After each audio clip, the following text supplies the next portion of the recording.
ونستعينه ونستغفره ونعوذ بالله من شرور أنفسنا ومن سيئات أعمالنا من يهده الله فلا مضل له ومن يضلل فلا هادي له وأشهد أن لا إله إلا الله ولي الصالحين وأشهد أن محمدًا عبده ورسوله وصفيه وخليله أرسله الله تبارك وتعالى رحمة للعالمين وحجة على العباد أجمعين فصلوات ربي وسلامه وبركاته عليه وعلى آله وأصحابه أجمعين أما بعد يقول الله تبارك وتعالى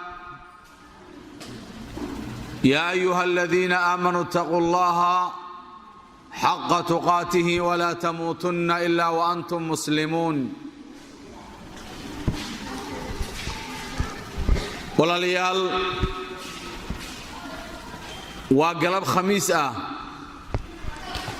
bishu waa kow waa bisha islaamka ee kow taariikhduna waa kowdii bisha koobaad 1442 dad badan baa waxaa laga yaabaa inaysan ku baraarugsanayn inay maanta tahay maalintii ugu horeysay ee bisha islaamku ay bilaabatay sanadka cusub ee 1442 waxaa inoo dhammaaday sanadka 1441 waxaa laga soo tirinayaa hijradii nebiga calayhi salaatu wasalaam rasuulkeenna suubani diintani marxalado badan bay soo martay laakiin saxaabadu waxay doorteen markii ay go'aansadeen inay taariikhda islaamka ay qoraan dadka muslimiinta ah taariikhdooda xilligee baa laga soo bilaabaya waxay isla qaateen inay ka soo bilaabaan hijratul mustafa sallallahu alayhi wasallam min makkah ila al-madina in laga soo bilaabo markii nebigu calayhi salaatu wasalaam uu ka soo tegay magaalada maka oo uu 13 sano joogay oo uu intaa diinta waday iyo tawxiidka iyo caqiidada dadku si ay u fahmi lahaayeen markii nebiga calayhi salaatu wasalaam ay qoladii gaaladu ay damceen inay nebiga ka takhallusaan oo ay dilaan markasta marxaladaha la soo maray markii ugu dambaysay waxay go'aansadeen inay 100 wiil oo reer quraysheed ah nin walba inay seef u dhiibaan hal marna nebiga calayhi salaatu wasalaam ay ku wada dhiftaan wiilashaas dhiigga rasuulku sallallahu alayhi wasallam si uu u noqdo mid aan markaa cidna loo raacin ilaahay tabaaraka wa tacaala wuxuu rasuulka markaa amray oo u idmay inuu ka hijroodo magaalada maka oo u aado magaalada madiina xilligaas ayaa markaa u doorteen saxaabadu gaar ahaan Umar radiyallahu ta'ala anhu oo ninkii taariikhda muslimiinta yani qoraalkeedii markaa halahaa ee iskale waxyaabaha uu iska lahaa Umar waxa kamid ah tadwiin at-taariikh taariikhda inuu qoray xilligaas waxa maanta laga joogaa 1442 waa bisha muharram waana bisha ashhurul hurumka bil kamida weeyaan maanta waa kow caawana waa labo sidaa daraadeed ilaahay baa maadle muxaadaradeennan oo aynu muddo ku kala maqneen fasaxyadii rabadaanta iyo wixii ka dambeeyay maanta waxaan ilaahay ku maadinaynaa iyadoo ay tahay kowdii bisha koobaad 1442 إن مر لباد إلهي إنه هجاجيي وإنه سورة جليي وإنه سهلي إن دب أسوع إنه محاضرة قيمها بدنين وما ننكس أو خميسة كسر عنجرة مساجد كينان نور النوب حيبة أحيد علم أنه فائدة سنة أحيد قلبي إنه قوي أحيد نمعبضا بإنه أحيد وإلهيكم هذا تبارك وتعالى إن إلهي نسأل ما أنت إن ندب بلونه وعن مركا وحير من العسنينا تاريخ الهجرية يعني ما أنت مرينا كودي بيش كوبات وبيش الزكاة لو يقانو إسلام كو أقلاضي أما يعني لا يدمي إن زكاة الله بحيو وبيش الزكاة وبشان حيابها إلى ذا وحكم ذي إن تاي بيشي مركز الزكاة أن وعاكلوا كم ذا يوم عاشوراء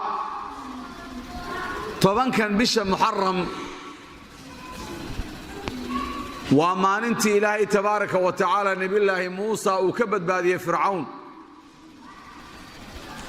وما إن لا صومه أي سنتها صون كذا لو قد أفا هل سنة قد مدافع هل سنة لو قد مدافع دونك إذا نود حساب سنة سنة ما أنت هدان نحن هل سنة يكون ماتي معناه يدوح ويعمري إلهي كسيي هل سنة كاقوضي هدي إلهي كوكو تلقى لأدون كان دوشي سإنا سارناتو لحدا تصالحان هل سنة كامدي ويكاقوضي سيدا دراد دولا ليال وعامهيما إننو ملعسانو وأنو ازدول تاقنو war adduunyadatan aynu dul saarannahay maxaynu ku nahay waxaynu ku nahay musaafiriin socoto qof musaafira qof meel uusan deganayn intuu tagay dan u aaday ka soo laabanay ama isagoo meel u sii socda dhexda wax yar ku nastay kadibna waxa way sii guuray هو غريب ليس الغريب غريب الشام واليمن إن الغريب غريب اللحد والكفن إن الغريب له حق لغربته على المقيمين في الأوطان والسكن لا تنهرن غريبا حال غربته فالدهر ينهره بالذل والمحن قف مركا وياي قف الدنيا جوجا وقف قريبة سيدا درتد وإنه مر البكو حساب تما أنك تصير إلى الله تبارك وتعالى إن أتى الروح جديئة أو سفرة وإلهي حقي سأوصي صعدة تبارك وتعالى نسير إلى الآجال في كل لحظة وأيامنا تطوى وهن مراحل نكي قبي إساسو لي وحين أسعنينا أسكنينا أدوانينا قردي البرقس كستا وحان كسي سعنا قدك يراي مذوباء قبرك أها وأيامنا تطوى وهن مراحل ما المهننا والله صوت دوبيا هبينك يا مالنتو waxay goynayaan oo nuqsaaminayaan cimrigaaga sida daraadeed waxa la oran jiray salafkii al-laylu wan-naharu matiyatani habeenka iyo maalintu waa laba gaadiid ah yuutiuka al-laylu ila an-nahar ويطئك النهار إلى الليل هبينك وحكو ديبيا سوكو وضو مالن تاكو حنباريسا ويكو قاديسا هبين بيكو سي ديبيسا waxay suka dhiibaan habeen maalin thumma yusallimanika ila al-maut kadibna labadoodiiba waxay ku gacan gelinayaan geeridii maaragtaan labadoodii say ku wadaan habeen maalin khalaas markii dambe waxa la oranayaa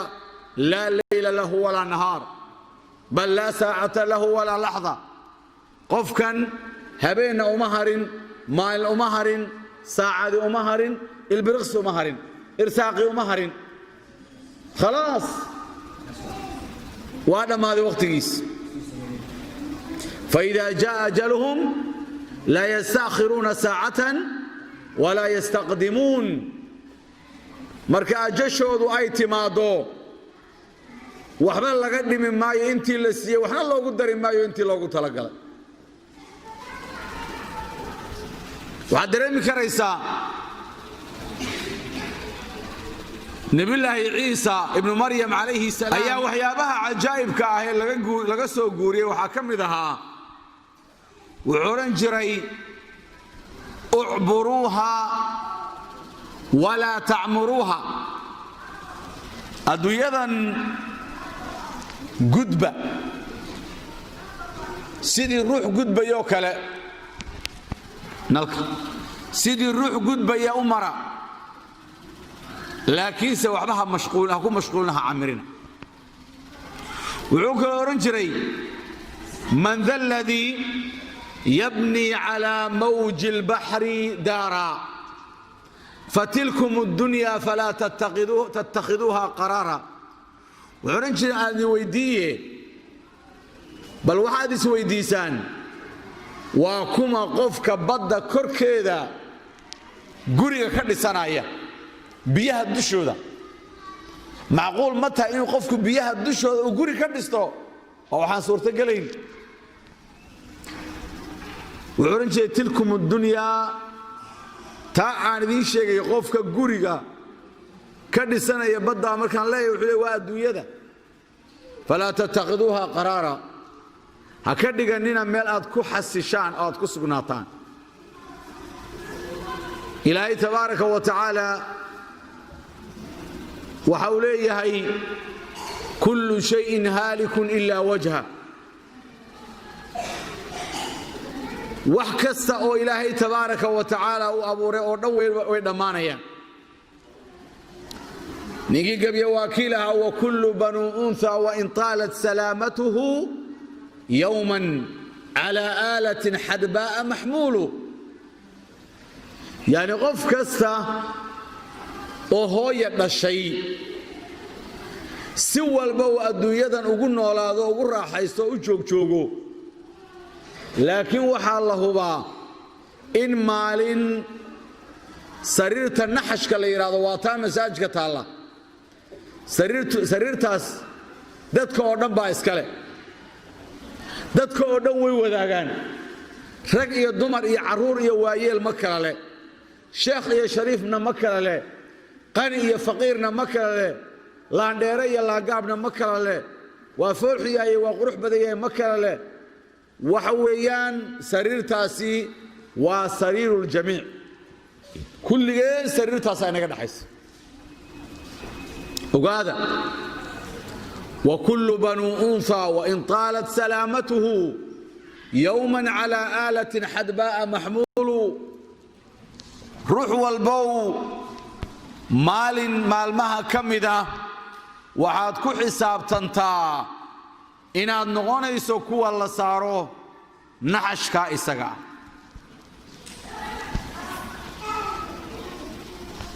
قفك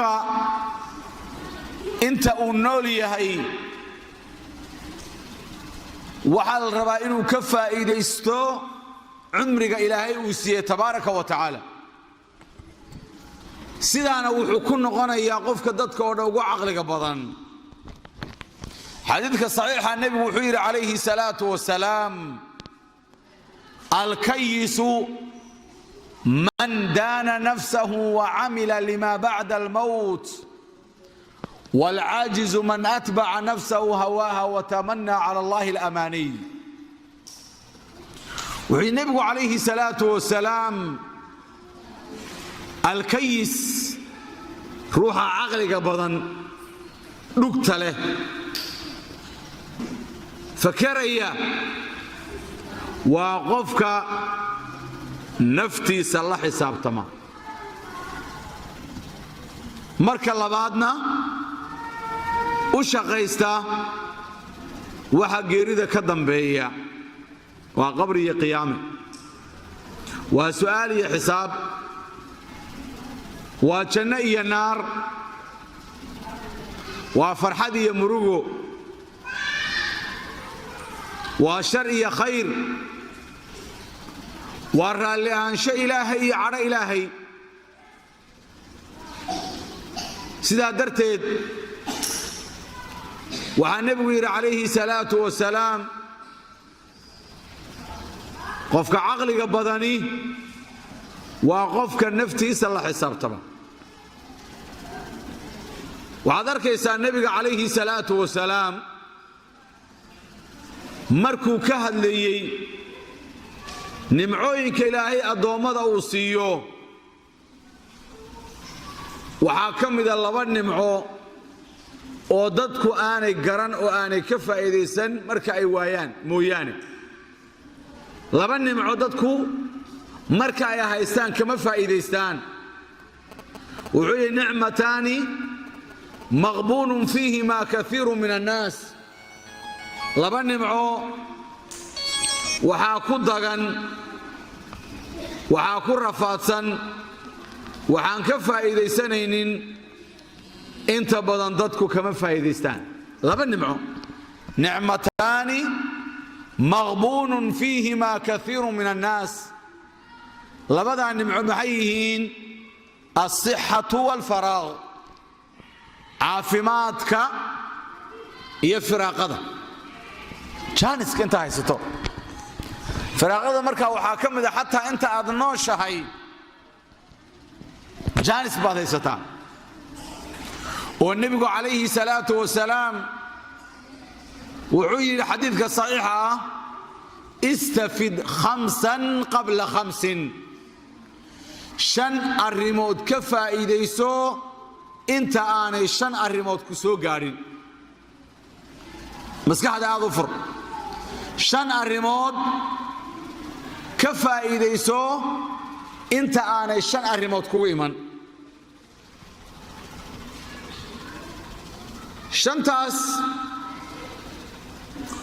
waxaa ka mida kow shabaabaka qabla haramik intaad dhallinyarada tahay ka faa'iidayso dhallinyaronimadaada inta aadan waayeel noqon ka hor waayeelnimadu wax badan ayay ku seejinaysaa dhallinyaronimaduna wax badan bay kuu suurtagelinaysaa xooggaagii baa jooga indhahaagii baa jooga maskaxdaadii baa fresh ah ee jaanis badan baa haysataa inta aad dhallinyarada tahay faa'iidayso inta aadan waayeel noqon ka hor wa ghinaaka qabla faqrik inta aad hanti wax gacanta ku haysato hantidaadaa ka faa'iidayso sadaqa iyo khayr iyo xaj iyo wax kasta ka qabso inta aadan hantidaas waayin ka hor oo hantida laftirkeedu maalin walba inaad haysaa suurtagal maaha adduunyadu way wareegtaa maalin way ku soo dhowaysaa maalinna way kaa waxnixisaa yowmun laka wa yowmun lighayrik yowmun casalun wa yowmun basal maalin adigaa bahasha hayo hoynaya maalinna cid kale ayay u xerogelaysaa waa cajaa'ib wey sidaa daraaddeed nebigu wuxuu leeyahay calayhi salaatu wasalaam inta aad wax haysataan oo hanti leedihiin ka faa'iideysta oo wax ka qabsada inteedaan sabool noqon kor وعي النبي عليه الصلاة والسلام وفراغك قبل شغلك فراغ هذا كفى إيديسو انت آذن مشغول فراغه وأن معضدك أيانس انت بدن ضيعان فراغه ويكالون صنداي فراغه كما فائديسنو هذا waxaa imanayana waa maxay in ay firaaqadii ka lunto oo aad mashquul noqoto Umar radiyallahu ta'ala anhu dhaliyadu wuxuu oran jiray ta'allamu qabla an tasudu war inta aad yartihiin oo aydan mas'uuliyad iyo xil intaydan qaadin ka hor wax barta balligaysta وعلى هذا العلم في الصغر كالنقش على الحجر يرانتا قفك وحكبرتا ودغخ waxa lagu qoray oo kale dhagax waxa lagu xardho waa sidii loogu xardhay way qofkii waa yar ee jaanis buu haystaa Imam Shafi'i oo wax barashada yaraanta ka warramay wakiilaha ومن فاته التعليم وقت شبابه فكبر عليه 4 لوفاته قفك انت او يريهي ee dhalinyarada uu yahay waxbarashadu ay ka lunto oo waxbaran waaya خلاص qofkaasi 4 takbiiro waa takbiiratul janaa'iz salaada meydka ku tukabu yiri خلاص waa dhintay dhalinyaradu inta yar yihiin inay wax bartaan waa jaaniska intaad ka faa'iideysan karto dadkii salafka ahaa way ilaalin jireen waqtigooda sababtoo maxaa la yiraahdaa alwaqtu huwa alhayaa waqtigu waa noloshi adduunyadana waad ogtihiin sida loo kala hormaray waa sida qofku waqtigiisa uga faa'iideysto ama adduunyaha aato ama cilmi aato ama amal saalix aato waxa loo kala hormarayaa sida waqtiga loo kala maal gashado haddii waqtigaagu aanu ku xisaabsanayn waxa leeyahay nin ka mid rag culimada ahaa aad baa tusaalayaal cajiib u leeyahay xagga waqti ilaalinta ayaa waxa uu yimid nin markaasuu saaxiibo waxaan rabaa inaan kula sheekaysto markaasuu haddaad doonayso inaad la sheekaysato hal qodob baan kugu fasixi karaa oo maxay tahay buu yiri inteenu sheekada hayno waa inuu sheekada ku mashquulsanahay qorraxda meesheeda si jooji buu yiri oo qorraxdaasi aan dhaqdhaqaaqin laakiin qorraxdaas haday igu soconayso waqti baa ilaafay ka yeeli maayo bal qaarkood waxay gaarsiisnaayeen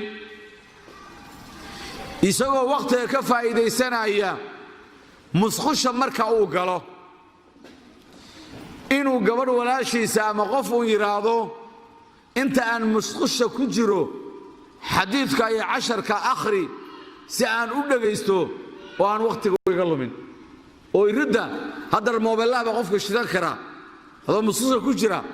حتى موبايلك انت codkiisa kor u qaado waad dhageysan karaysaa حتى في داخل الخلاء يعني sidaasay ahaayeen waqtigu imaam Shaafici oo kale wali habeenkii ilaa 20 jeer buu soo kici jiray 20 marra 20 kaash uu soo kaca mar kasta faynuuska ayuu shidi jiray kadibna wuxuu qori jiray fawaa'ida maskaxdiisa ku soo dhacaysa cilmiga buu qori jiray haddana waa dimin jiray dib buu saacan jiray ilaa 20 goor habeenkii too soo kaco isagoo dhalinyaro ah ayaa wuxuu qoray asahhu kitaabin بعد كتاب الله تبارك وتعالى أصح كتاب ألفه بشر كتاب بن آدم ألفه كتاب كأوص حسن وبخاري صحيح البخاري صحيح البخاري وعلى إرادة وكتاب كإلهي مركا لغاية ما دو إلهي كتاب كيسا وحلو ديغا هذا مجران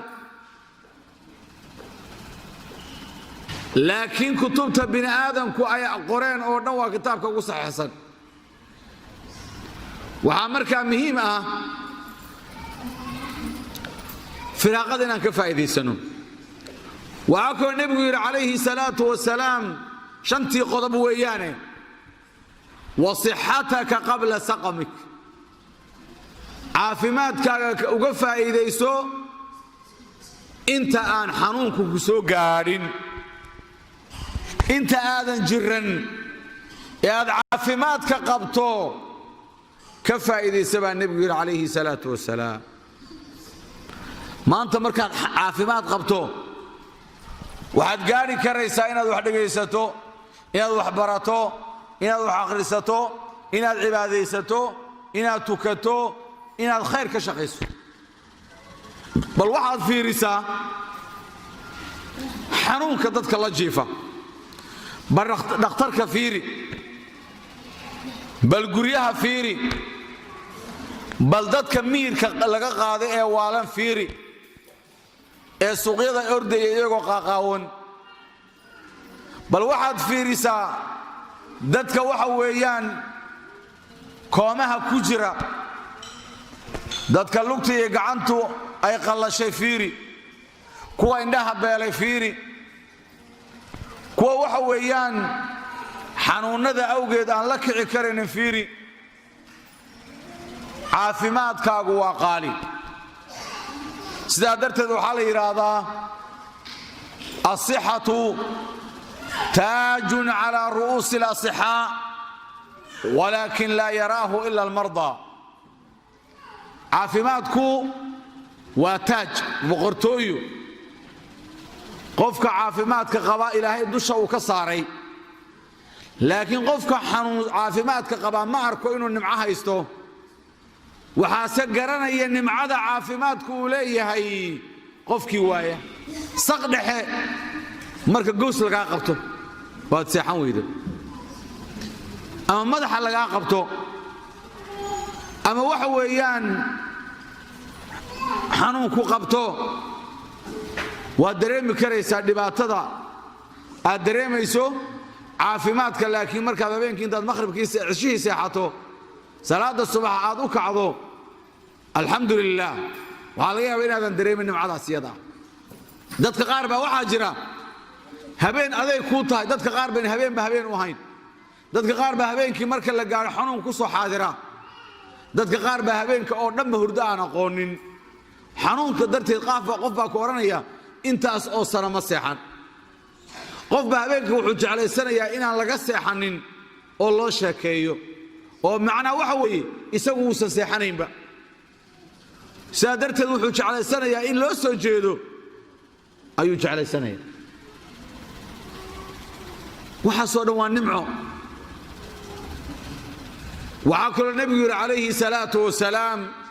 شنت غضب لقف إذا سنة أيوه وحاكم إذا وحياتك قبل موتك أنت أضنوش هاي كفى إذا يسو أنت أذن لمنكور بل لقيت ما أنت أضنوش هاي لكن بريوة تقيسة بريوة دمانيسة انت أدنوش هاي مركا إناد كفا إيديستو وآدو الصحيح قادة تودي مشهد هذا إلهي وحلي وتزودوا فإن خير الزاد التقوى صحيح قاطع واحد صحيح لقدكتو عبسيدة إلهي تبارك وتعالى باو خير بدن صحيح قاطع سند بينور دماضي كنا أفر بقول يا فرتني كودو هجرية ده وهاي يندرى عددك مسلمين تو إن أنا أنت بدن كبر عروق سنين بقى عالم الإسلامي إلى سديتا يافر ميلها دولدود تقريبا وي wax taariikhda hijriga isticmaala oo hadeer gacanta ku haya waa hal wadan Morocco oo kaliya Sacuudiga ugu dambeeyay berdhood bay laadeen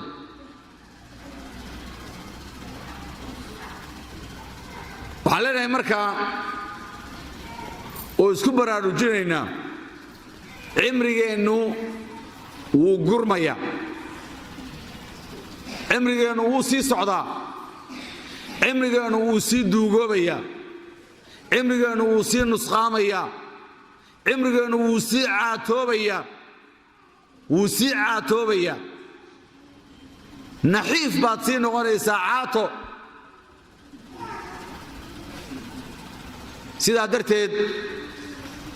sanadka cusub ee maanta kowda ah oo bishu ay tahay bishii koowaad ee muxaram 1442 waa inay noo noqotaa sanad aynu wax badan nolosheenna ka bedelno, wax badan cilmigeenna ka bedelno, wax badan aynu soo kororsanno,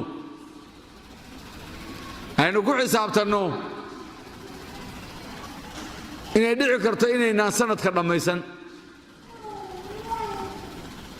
ilaa cid damaanad ku siisa ma jirto inaad dhammaysan doontiin kale. sanadka haddeer noo dhammaadeeye 1441 intee heblaayay, intee qofaad garanaysaa maanta kaa dhintay, intee darisaa dhintay, intee qof baynu u tacsiyeedaynay,